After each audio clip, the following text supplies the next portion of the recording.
Okay, it's Johnny Jet, and this is my 39 travel questions. And I am so fortunate that today my boy Jack Maxwell has agreed to sit down, and he's the greatest dude. I've hung out with him many times, and we also named our son after him. That's how great he is.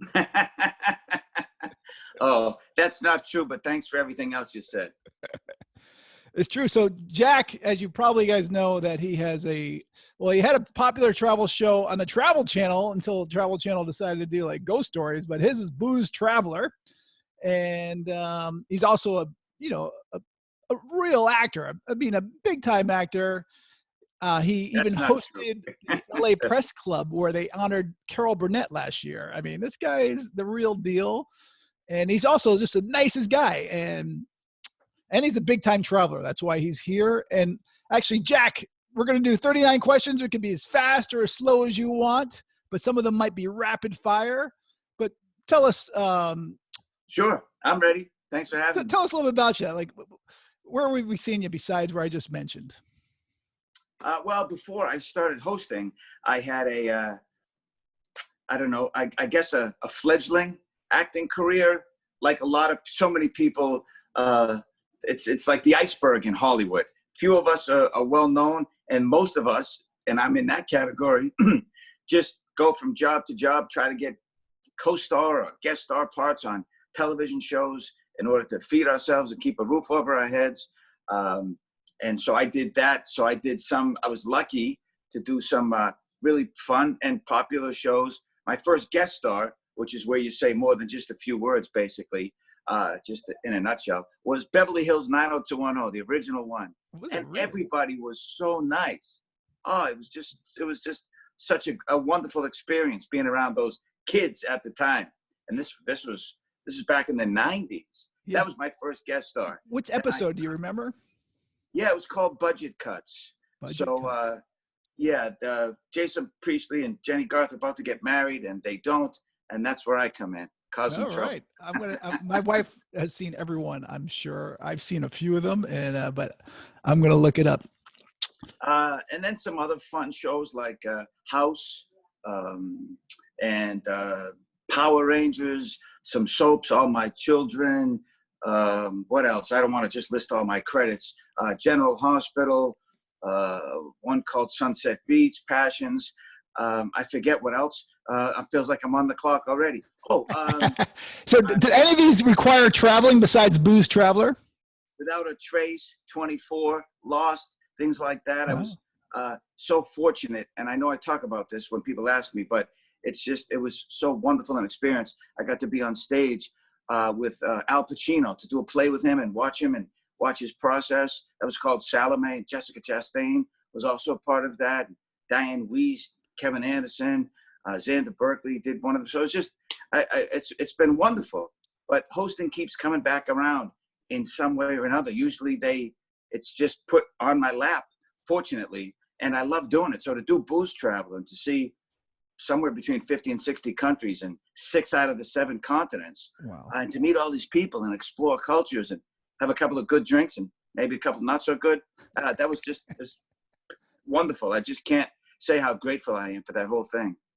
That's amazing. So actually you answered just a few of my questions just now. One of them was how many countries have you been to? Is that just from the show you went to 50 or 60, or is that in life? just from the show, probably close to 60. Yeah. Well, how about how many have you been to, period? Before that, maybe only 3 or 4 or 5. I didn't do a lot of traveling. Being an actor, trying to make a living, I was firmly ensconced, planted just right there in LA, trying to get work, for the last 20 years or so. Right. Not a lot of vacations when you're a poor, struggling actor. And that's for sure. So, by your accent, at least I know where you're from, but you grew up in Boston or outside? I did. Boston, South Boston, Southie, as it's called. And here it is. Here comes the accent. No, South Boston, yeah. I thought we were friends. After all those nice things you said, you're going to make me call you a son of a... I'm just kidding. That's the funny thing. When you're a kid, rivalries mean so much, whether it's the other team or the other side of town. But then you go to another country, and then you see someone who's from your state, or your city. And then it's like, oh, you're one of us. Right. Or to see an American in Mongolia like I did. Oh, they're from Kansas, nowhere near Boston or LA, but we had that in common. And I just think if we could just remember the things we have in common more than our differences, all these petty grievances, and most of them would just melt away. And that's how it should be, because we're all humans first and foremost. That's for sure. Well said. But You hey, should what run do for I know? president of the United States, by the way. That's a whole nother story. If nominated, I shall not accept. I will not, shall not run, whatever the saying was. So you grew up in Boston. Yeah. Where do you live right now? Technically, I suppose I'm still a resident of Los Angeles in that way. But in November of 2017, I came here to Phoenix to start my chemo treatments. I was diagnosed with non-Hodgkin's lymphoma the year before that. And then we kept an eye on it. And then we decided we had to do something because it was growing. It's very slow growing, blood cancer. So I came here because I have friends and family, and my folks live here, my mother, my stepfather, and I just thought it'd be a great place to come heal. I knew I had one shot to tackle this the right way. And when I was in chemo, that's when, as you mentioned, Travel Channel made their programming switch over to paranormal, things like that, which is fine. But I technically lost the show while I was in chemo, so I could stay here for the whole run of the chemo. I didn't have to leave. And then I did 2 years of maintenance chemo, which I just finished. So as soon as LA opens up again, I'll be back trying to get more business. I'll pull my number at the deli and I'll go back at the back of the line and try to get some work again. Trying to create some shows now. I have a couple of ideas. I do a few things on a new YouTube channel. I have a show coming up called The High Road with Jack Maxwell. And then I have Belly Up, a trivia game show I'm doing online, and that's all on my YouTube channel. So what is your channel, by the way? I don't know what it's called. Just go to Jack Maxwell channel and see my face. Okay. The show is called Belly Up. My channel is called Jack Maxwell, I think. I don't know. I had an administrator do some of the work for me because I'm not that adept at things. I'll create a blog post out of this. We'll link it, so send it over to me. And also, anyone out there, please subscribe to my YouTube channel and also like this video because everyone loves Jack. And I've learned to say this. Instagram and Twitter, my handle is Southie, where I'm from, Southie Jack. That's SOUTHIE JACK. Every time I say it and I don't spell it, people think selfie Jack, but no. Well, although I take a lot of selfies, I guess, but it's Southie, my neighborhood in Boston. For sure, and we'll also put those in the blog post too. So, Great. Did you go to college? I did, just for a short time. Because I wanted to get into radio and doing sports on the radio, or so I thought. So I went to college. I was there for less than a year, and I immediately got a job at a radio station. So there you go. I didn't want to do that anymore. Why learn when you can actually do? And all the equipment at this college was old. So I went to the radio station. It was all new and updated. I said, oh, if I go back there, I'm trying to learn two different systems, and I just wanted to learn how to express myself. Basically, I figured that out years later. It wasn't about doing sports. It was just about being able to be heard. We all have that innate need to be heard, expressing ourselves truthfully. And for me, it was through sports because I loved them so much as a kid. Then I realized later it was really about acting and by extension, hosting, because then it was more well-rounded. It wasn't just giving scores or giving insight as to sports. I discovered that a little bit late, but I got into it at 30 and haven't looked back since. And which sports? Was it baseball, football? Oh, love them all. You put any ball in my hand and I'll throw it, kick it, bat it, throw it on, hit it over a roof, kick, whatever it takes. I love all kinds of sports. Even at my advanced age, I still love playing when I can. Although I get a few more bumps and bruises and I don't heal as quickly. You are funny. All right. So what's your earliest travel memory? How far are we talking? As far as you can remember. Well, no. I mean, how far is the distance to travel? Here's why. When I was a little kid growing up in the projects of South Boston, I would take my shoe shine box. I was 9, 10, 11 years old before we moved when I was 12. And I would leave the building, leave the sanctity and the safety of the projects and walk all the way up Broadway, shining shoes at all these pubs and gin joints on West Broadway. And for me, it felt like I was on a day journey. It would take that long.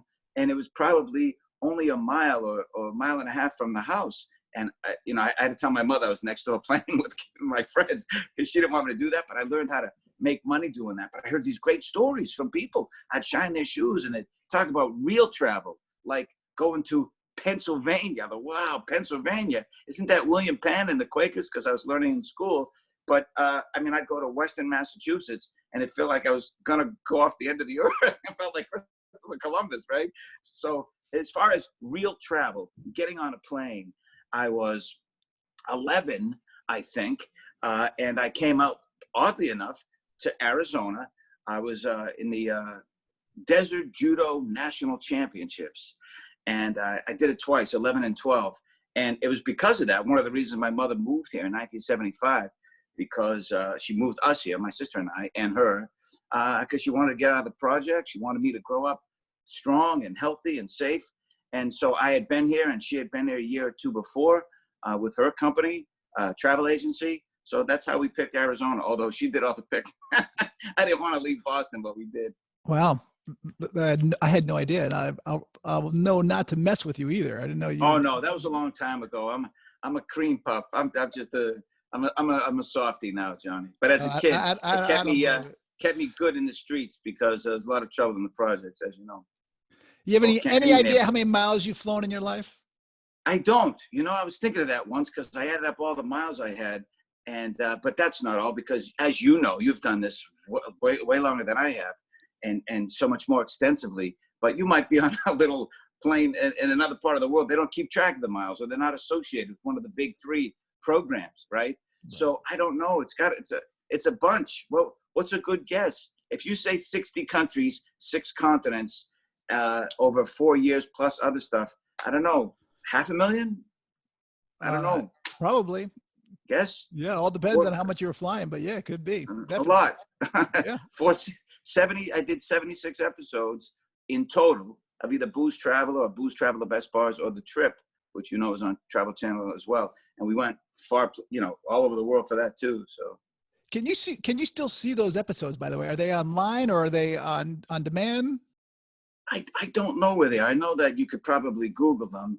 Okay. I've been told by fans of the show, which is great that they stay in touch, that they're on all the streaming services, or most of them anyway, and probably still on Travel Channel's website, although I'm not sure. But you can always Google them and something will pop up and you can watch them if you wanted to. And it's really nice, John, I got to share this. I know you're supposed to be asking me questions, but I've had more outreach now during quarantine, people saying how much they love Booze Traveler, even more so because you can't travel now. Certainly not freely like we used to, and interact with the people that I got to interact with. So it makes them reminisce, makes them nostalgic of their own trips and of watching the show where they said, oh, I'm going to go here or there. And I've had people contact me saying, we went on trips based on your show and we followed in your footsteps each episode. So that's such an honor. So people are really reaching out saying how much, not only they missed the show, which is really nice, but maybe they missed their own outreach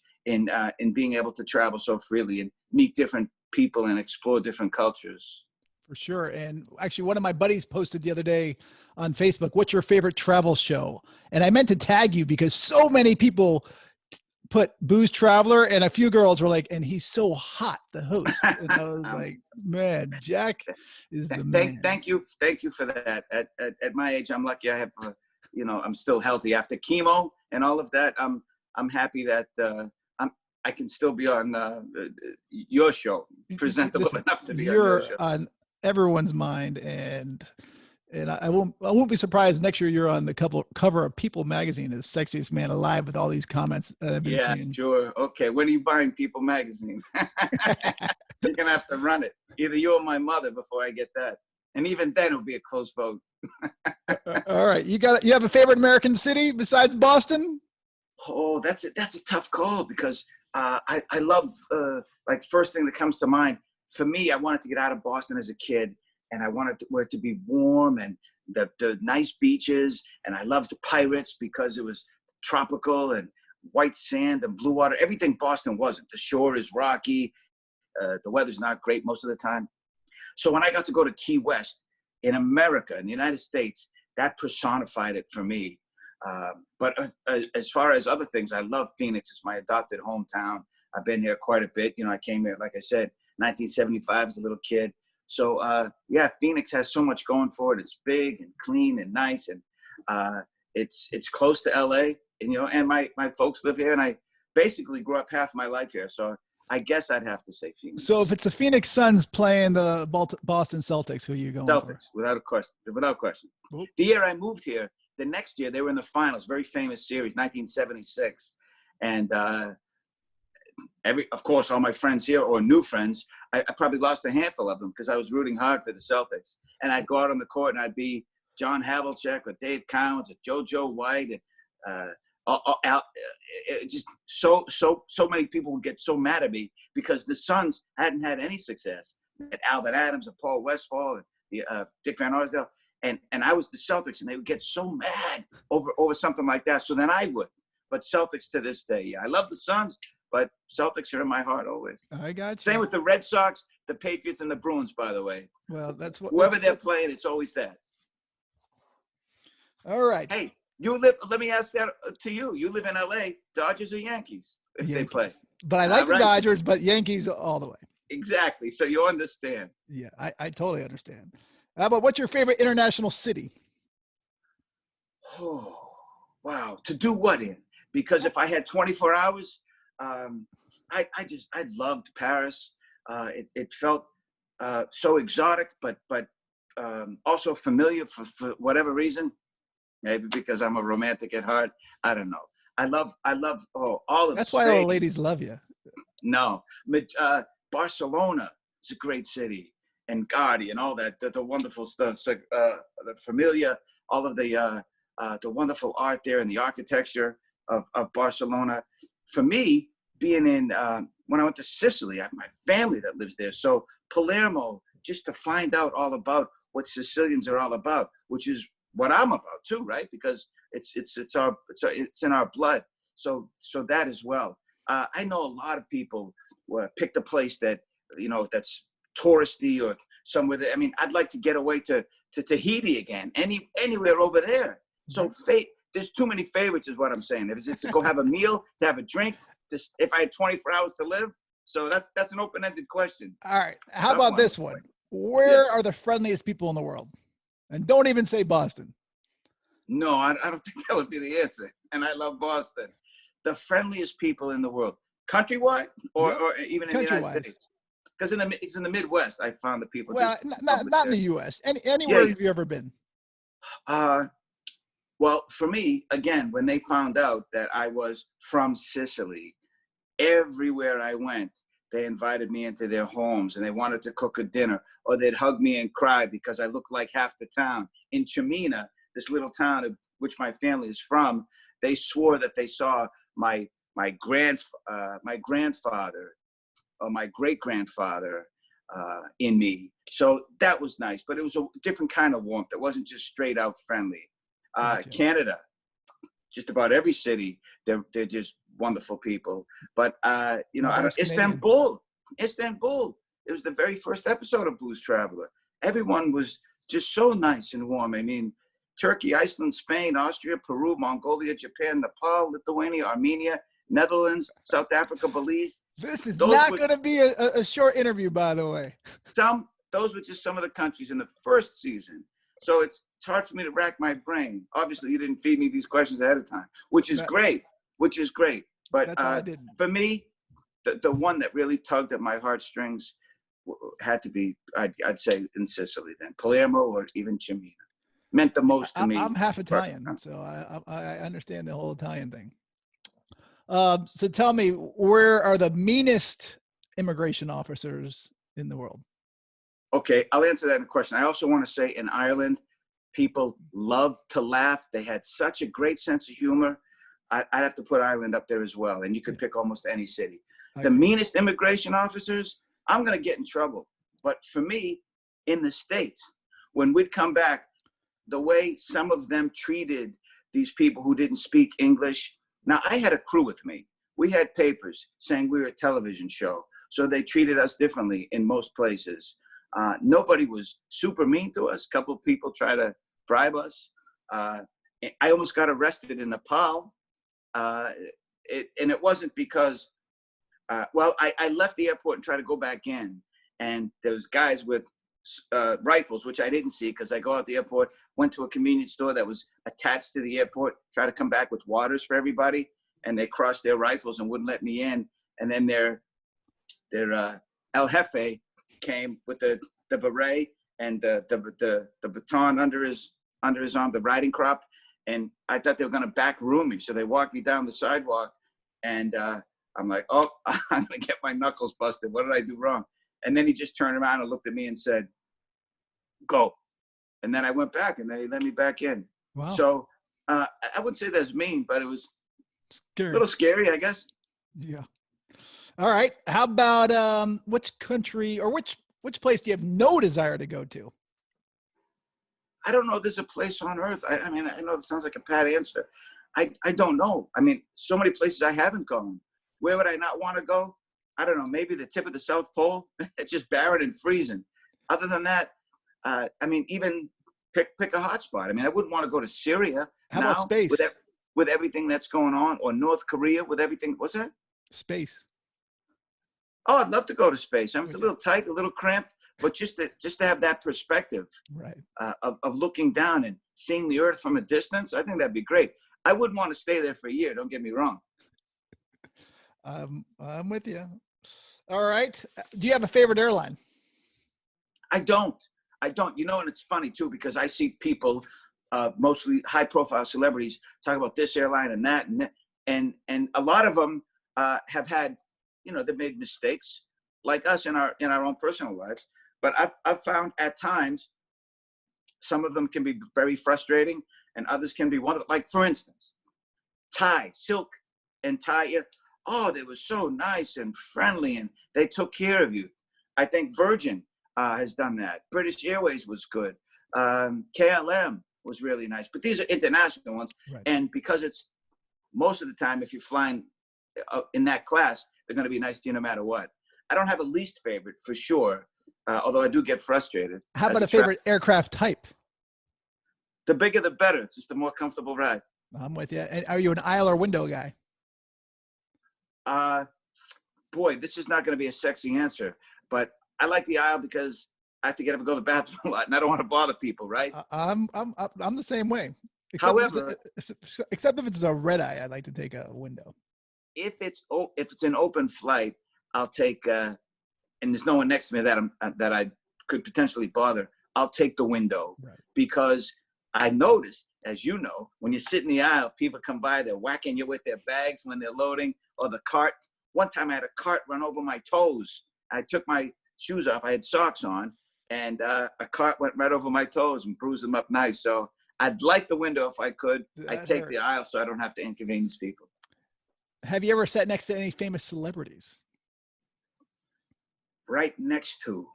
No, that's a really good question. I've seen some on planes, but no, not right next to. Okay. I would probably, if I did, maybe wouldn't notice, or I'd leave them alone. But I love when people sit next to me and say, hey, aren't you that guy? You know, because all these years, nobody would even care who I was or would recognize me. So if they want to talk about the show, I always engage. Even though I'm tired or whatever, or not feeling well, I just think it's fascinating that somebody cares so much about what I do.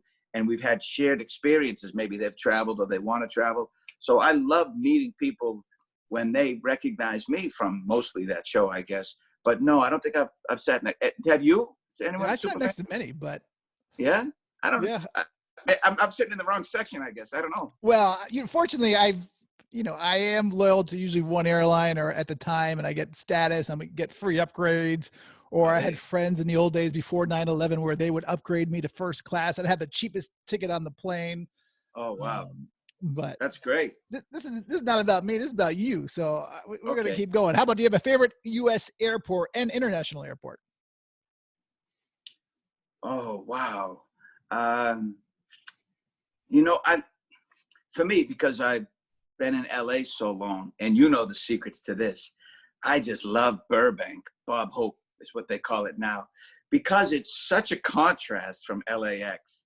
It's like it's the 1940s still, that you can park right there. It's so convenient, And when you travel a lot, you realize convenience more than anything means something, right? Yep. So for me, Burbank, because I've been there so many times, and again, it's such the polar opposite of LAX. You know how There's many a times reason I've for flown LAX. out of Burbank Airport? What's that? You know how many times I've flown out of Burbank Airport? All of them? Most of them? What? 0. Get out of here. I've never flown out of it. Why? It's one of the because I live real close to LAX. First of all, I'm like 10 minutes from LAX. Sure. And Johnny. I know I love LAX because I know it so well, and I hate the construction and obviously trying to get in. But once you're in, they have so many great lounges. But then you have to walk to the place now where you get picked up and all of that, right? Right. I'm gonna friendly wager. I bet if you left your house at the same time, you went to LAX and went through all that, or Burbank, it'd still be quicker than Burbank. I'm telling you. No. Especially when you land at Burbank. Oh, it's so easy. Well, international. I love Heathrow because there's so much going on and it's such a hub. That was great because it's busy, but they handle it so well and there's so much to see and do. But where was I? In the maybe was it in the Emirates? Where's that really great Dubai? Monsters. Dubai. I'm sure that's what it was. I mean, they all have them, but Dubai has, they're known for the best duty-free shopping because it's huge. Yeah, I think Dubai. We had there's like 1 million hotels in the mall at the airport. It's just crazy. How about, do you have a favorite airport lounge? No, because I think once you're inside, they're all pretty nice, internationally speaking. Yeah, and again, I don't enjoy the status you do, so I don't get the super duper lounges too often. Do you have a favorite hotel? No, I don't, because on the show, it was always about being centrally located because we traveled so much in a day's time and would go north, south, east, whatever. So it was never fancy hotels for sure. And then there's nothing wrong with that. It was about doing the show. So even if we stayed in an ex-woman's prison in Iceland, we stayed in a hut in a tent that was only 2.5, 3 feet high in Mongolia. So it's always about the experience. To me, I know people feel differently, but for me, it's where I lay my head. That's all I care about. It doesn't have to be. It was a vacation, and the hotel was part of it. Like, who wouldn't want to go to Tahiti and stay in a glass bottom hotel, right? I mean, the bungalow, the hut, and you could see the fish. Who wouldn't want to wake up there? So there are some nice ones for sure. But as far as famous, it's always about where I am and who I'm with more than where I lay my head. Gotcha. How about, do you have a favorite travel credit card that you use when you travel, or you just use any? Travel channels. That is a good answer. How about favorite island and beach? Oh, wow. I've been to some I'm lucky, again, to be so many really great, beautiful ones. Like I said, for me, Tahiti is the most gorgeous place on earth. So you could pick anywhere there. I stayed on a little island, Mote, as they call it. I could see Bora Bora. And I had the island to myself because there were only 6 huts there. We were filming. All the guys were out on a catamaran. So I was there with the owner of the hotel and the chef. So I'd make him drinks and I'd talk to him about my travels. He'd make me these great meals around the clock. And then I'd leave. They'd pick me up. I'd walk out on the dock. They'd pick me up. We'd go film. I'd come back. And then we'd have just as much fun doing that as I did doing the show. And I'd walk around. You could walk around the whole island in 2 minutes. A little baby shark would come up every morning to be fed. So that I would say, how can you beat that experience? I think it is one of the most beautiful. It is the most beautiful place in the world, but it's also one of the most expensive too. Yeah, and the most distant, and it's inconvenient to get things there and all that. But again, I was there doing the show, so it was the entirety of the experience that made it for me. And how about, do you have a favorite restaurant? Oh, wow. They change all the time. Yeah, especially now they're going to. The chefs go in and out.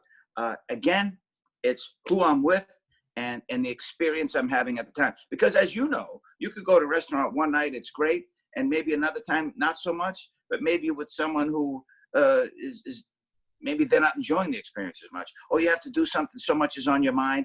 It's really about where you are in life to enjoy the food or the drink or the whatever. So again, I'm not trying to be too esoteric, but for me, it's always about the company, no matter where I am. I could eat outside, roasted pig, we ate in some location in the middle of Mongolia. They were slicing a yak up and doing, and to me, that was great because of the experience we all had together. How'd it taste? A little rough, a little tough. Do you have a favorite bar? Oh yeah, I have a handful, but I had one experience, which is strange because there's so many great speakeasies and great bars around the world. But I was invited to a place called Bar High Five in Tokyo. Mr. Ueno got he won world's best bartender a couple of times, I guess, and he invited me up there when no one was there. And he's so meticulous, and he picks the ice out by hand, and I went and I carried it for him, and he just told me so much about himself that the place melted away. And it was about that one-on-one experience, and he shared his life with me and how being the world's greatest bartender, he doesn't even drink. How can you do that? That's like Beethoven being deaf, creating music. How do you know? Because obviously Beethoven went deaf later in life. But the idea of that, so that experience, and he made me two of the greatest drinks I've ever had in my life. You know, that is, again, it's the experience. It's not a bar to keep going back to. It's that moment in time that was a favorite thing for me, and it happened to take place at Bar High Five. And by the way, while you were filming Booze Traveler, did you get drunk a lot, or was it, or you would try to manage your consumption? Define a lot. I guess Because here's the thing, that show was never about drinking. It was about drinks maybe, but as I've said many times, it was an exploration or celebration of people, places, and culture through the lens of a cocktail glass. Now, with that, sometimes it happens because you go to a culture and they want you to drink their drink and drink with them. And maybe it goes a little bit long because they're telling stories and they're enjoying their time. And you don't want to cut that short because you're never going to have that ever again. So you go long and you shoot long and you're tired, but you stay up because they're fascinating people and they keep pouring, which, and I've been with friends like that too. It's not just because I was at these exotic locations with strangers that I was having a good time with. So you don't want to be the ugly American. You don't want to insult the culture. So you sit there and drink with them. So yeah, there've been times where I woke up with a heavy head the next day for sure. But thankfully there's some hangover cures around the world that we turn to. But yeah, I mean, what's your best one? You know, I don't know that there's a true real one because you've poisoned yourself. That's like saying you get hit in the eye. What's a cure for black eye? First of all, don't get punched in the face. Secondly, you're just going to have to wait it out. Put ice on it, whatever. Same with a hangover. Drink lots of water the night you're drinking, of course. Wake up, treat yourself to a big, fancy, fatty breakfast or whatever. Lots of cold orange juice because it's about feeling better. It never really goes away. You're still hungover. You're still poisoned. It just takes time. But to try the different ones made me feel good because, again, we woke up. It was fun. We were all talking, try this, try that. So I didn't have time to wallow in it is what I mean. You know, I'd never been drunk in my life. Really? Yep. I don't drink. Then, is there a particular reason or you just decided not? I know people are like, are you religious or are you an alcoholic? There's a few reasons, but it's a long story, but I've never been drunk in my life. And I've probably only drinking maybe a 6-pack of beer in my whole life. Combined. Well, good for you. That's wonderful. Everyone has their own thing or something is not their thing. And that's great. It's wonderful. I would say one time, have a drink at Burbank and fly out of there, kill them both at once. Well, speaking of drinking, so what is your favorite drink on the ground and in the air? When I'm flying, I just drink water. But so yeah. How about yourself? Oh, it's so important to drink water while you're flying, especially when you're doing a show that, you know, that provides you with lots of drinks. So lots of water, obviously. And I was never, I'm not a big beer guy. I appreciate craft beer and all of that. I love the art of mixology. So a good cocktail is wonderful, especially with the experience. I love the atmosphere, who I'm with, depending, you know. I don't have a particular. I like rum because it reminded me of pirates when I was a little kid and I wanted to get away to a place that's clean and bright and sunny and white sand, blue water, like I said. But I can appreciate all kinds of drinks, not just rum. The spirit, when it's a good spirit and it's we have it with people who are really having a good time. To me, that makes the drink better. It's about the location and who you're with. All right. How about, do you have a favorite food? if I could eat one style of food the rest of my life and the calorie content was the same and everything else, probably Italian food if I had to do that. I love lasagna. I love pasta. Yeah, I would go with Italian if you're making me choose for sure. That's without a doubt. I'm going to sneeze one more time. Gesundheit. You know, it just got really hot in LA, and the allergies are just kicking in. Oh wow! But anyway, this is my second sneeze in like a day, so I'm doing all right. No, that's not too bad if you have allergies. Only 2 sneezes. How about a favorite fruit? Favorite fruit? I've always liked oranges because you can make juice, you can peel them. Bing cherries, dark red cherries, love them. I can eat them all day. Pomegranates, we used to call them Indian apples back in the neighborhood. I don't know why. I don't know where that term comes from. Growing up in Connecticut, it was they Indian do that. Something. I can't remember what it's called, but it definitely had an Indian name. I would say a nice dark red cherry. If I could just eat them, if I had to have one fruit, even though they have seeds, you have to take your time. Oh, I just love or you make a juice out of it, whatever. I'd say nice dark red cherry, Bing cherries, they call them, I think. Sounds pretty good. So do you have a favorite travel movie? You know, I don't. I was getting into documentaries a lot because it's nice to just zone out, I guess, and just watch some. And obviously I'm a fan of movies, being an actor and all, but I really got into documentaries when I went to Zanzibar, and I went into a bar and they had this old dusty picture of Queen, the band Queen. And it didn't feel like it fit. And it was like an afterthought. And I said, why do you have that? And the bartender and proprietor, and there were goats in the bar and walking around. He says, oh man, he was born here. Farouk Balsad, that him, Freddie Mercury. And so he was born on Zanzibar, Freddie Mercury was. I didn't know that. I apologize for the bad accent, but he was he was so excited that their favorite son, Freddie Mercury, was born in Zanzibar. And I didn't know that. And he was Zoroastrian, and all his parents, what they went through to get him where he was. Wow. So I just started watching documentaries on him and different, whatever. Because on the plane, as you know, there's a lot of choices. And so it's nice to watch current movies if they have them. And then sometimes I get the classics like Godfather and Cat on a Hot Tin Roof and The Sting and French Connection and all these great movies. Jaws, I love doing that too. But I was really watching more and more documentaries toward the end. So did you like Jaws, by the way? Because I had Josh Gates on here, and he's from Boston, and one of his favorite movies, he said, for his travel movie was Jaws. And I was like, are you crazy? Yeah, I wouldn't watch like Airport, because that was about, terror on a plane. No, but Jaws, the movie Jaws. Yeah, that was great. Well, you're safe up there from sharks, right? I think that snakes on a plane you wouldn't want to watch, I guess. I'm talking about anywhere. Anytime you ever watch any travel movie that motivated you to travel or. Oh, yeah. Well, I was already traveling, so I don't know that there was anything ever that would motivate me to go. But whenever I see the beauty of the earth in different places, I love Blue Planet, just the Planet Earth, all of that. Oh, I just love nature shows. I could watch Animal Planet and throw away the remote. Same with the Three Stooges marathon or Honeymooners. I watch whatever's on that captures me at the time, I guess. All right. Well, do you have a favorite travel show besides Booze Traveler? Oh, there were so many great ones, right? Like right now, Samantha Brown, Places to Love. She's great. Obviously, Anthony Bourdain was so great at what he did. There was so many people who did what I did before and did it really well, like Zane Lamprey, Josh Gates, Don Wildman. They all do it so well. And you can watch and say, this is a real authentic thing. They really feel in this now. This is fun. This is exciting.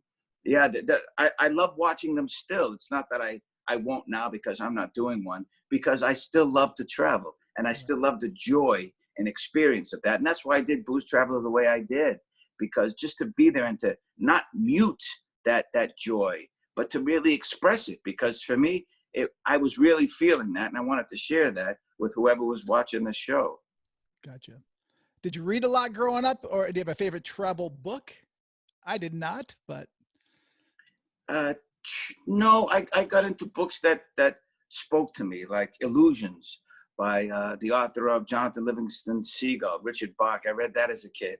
The Outsiders, of course, S.E. Hinton. And you find out later, She was 13 or 14 when she wrote it. And she was a she. She had to put SE because she didn't think they would, or maybe they told her you had to. They wouldn't publish girls, especially. And that book sat on the shelf for years till a teacher discovered it. And then it became popular.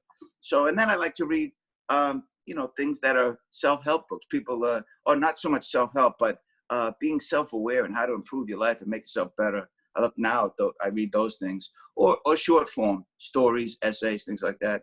And I like to stay current on the news, so I'm constantly on my phone. I used to read newspapers all the time, but since those went out with the Edsel, apparently now I'm on my phone, staying up to date. I really feel like I have to stay connected, not only to what's going on locally, but nationally and internationally. Gotcha.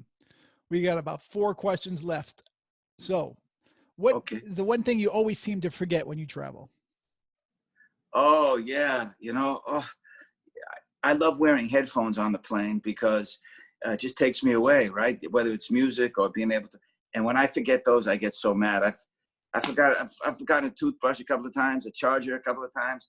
I find that I'm an equal opportunity forgetter. It's not one particular thing.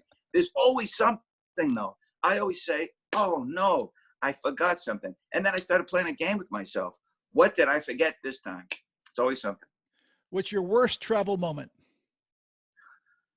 Oh, boy. It was tough. We were filming and we found out a member of the crew was really sick and had to go home. And that just that really dampened everything. I got sick a couple of times. Thankfully, in 4 seasons of the show, I only missed 2 days from being sick.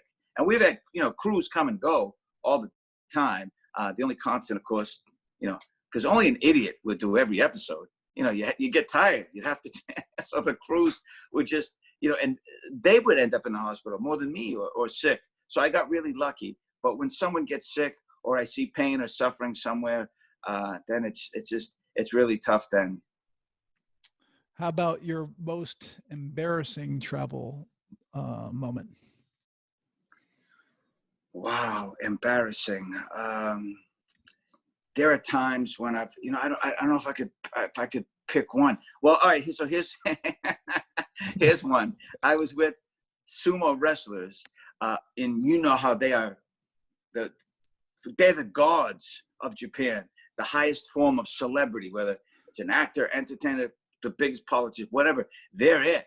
They are so revered. So we went drinking with a bunch of them, and they brought me onto the floor and they put the mawashi on me, which was ridiculous enough. So I had to wear that, what they wear. We call it the diaper, but it's mawashi. And I had to try to wrestle a guy, and he didn't give me much room. I ran into him like a wall. He was toying with me, and then he threw me out of the ring. But afterwards, and that's not even the most embarrassing, afterwards we went out drinking, and they didn't speak English. And one guy had a cursory knowledge. He would say, "Jack, tell a joke," or "Jack, come," just. He was speaking fragmented sentences or just words, which is what I speak most other languages in, just a few words that I've learned. So they were all I realized in one moment, I was right in the middle of the herd. There were 4 of them at the table and me. And I just felt, wow, these are monstrous men. And the comedian guy, the guy that was joking around, not comedian, but the guy who thought he was a comedian, champ,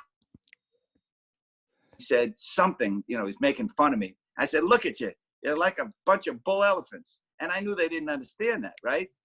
Then he turns to me and he says, who you call an elephant? That's hilarious. Yeah. I was mortified because he understood it. I find in Japan, they do understand, but they're kind of shy to speak English. Yeah. So well, there you go. So that was pretty embarrassing. That is funny. And luckily, the photographer that we had on captured the moment where I'm on the guy's shoulder. We're laughing. He's bursting out laughing. I'll have that moment forever. But that was great. So much fun. 2 questions left. What's your dream destination? I don't know that I haven't been there already. How could I recreate those moments? For me, going to Sicily, because I met family I didn't know I had. To see the beauty of the earth, Tahiti, to see 6, 7, 8, 10 feet deep, and it's like a swimming pool. And I think, is that how it was on the first day of Earth, before man overpopulated and made this place dirty and filthy? And I know some of them are rocky and different amounts of sediment in the water, but Tahiti was so stunning. So I think, I guess, to go back to either one of those two places, Sicily, because of what it meant for my heart, Tahiti for the experience of the beauty, and then after hitting those two, go back to Ireland, and just to wrap it up. Well, and again, it's who I'd go with that would mean the most to me. well, hopefully, I was able to bring my hopefully mother. be taking me. Yeah, well, okay, if you want to go, only if you have a drink with me. But one thing I forgot to tell you, what made Sicily so special, I was able to bring my mother to Sicily with me on that episode. And all the tears that were shed, tears of joy, as they talked about her father and her grandfather, and everyone knew about us and we didn't know about them. So they, not just because I was on TV, but just from family, and they had this family tree. Oh, it was heartbreaking that I had to leave. So maybe if I had to go back to one place, maybe it would be that. Okay. All right. Before you tell me your best travel tip, where can people find you again? YouTube, Jack Maxwell, Southie Jack, on Twitter, Instagram, anything else? I think that's how you find me on social media. I have a couple of Facebook pages. They're both Jack Maxwell. You'd have to find my picture. Apparently, there are a lot of Jack Maxwells, and I get this question a lot. Oh, so you're an actor. How did you come up with the name Jack Maxwell? I said, I'm not going to take credit for that. That was my folks, my mother, actually. And so that's really my name. So on my Social Security card, it says Jack Maxwell. There you go. Well, hopefully you guys will also subscribe to this YouTube channel and like it. And Jack, my last question, what is your best travel tip? That is not a good one. Boy, so is it just one? Because there were a couple of things that I know I'm long-winded. You're gonna have to cut this way down. I think I would say don't make the mistakes I made. Don't make too many plans when you go somewhere. Because I know people, even when I was a kid, before I traveled, people come back from trips and they say, oh, we did this, we did that, we did that. And I don't remember any of it. It was so stressful. I need a vacation from my vacation. Stop and breathe. Take in where you are. Talk to people. Go down a side road you didn't expect to. Don't do the touristy thing. Just live in the moment. Be present for every single experience you have. And you'll realize when you come back, it's always about the people-to-people interactions that you'll remember, that'll touch your heart more so than seeing the mountains and the monuments and the buildings or the castles of the world. It's about the people. So make sure you talk to people and enjoy every minute. You might not get to go back. Well, Jack, I can't thank you enough for taking the time. And I think you might have the record now for the longest interview. So I'm sorry about that, Johnny. Don't be sorry, because you know what? We'll turn it into a podcast. So it's great. So thank you very much. And everybody who stuck through the whole thing, I'm a little long-winded because I'm passionate. You sure are. I'm passionate about travel and about my friend Johnny. So thanks for having me, pal. Hey, thanks, buddy. Take care. You too.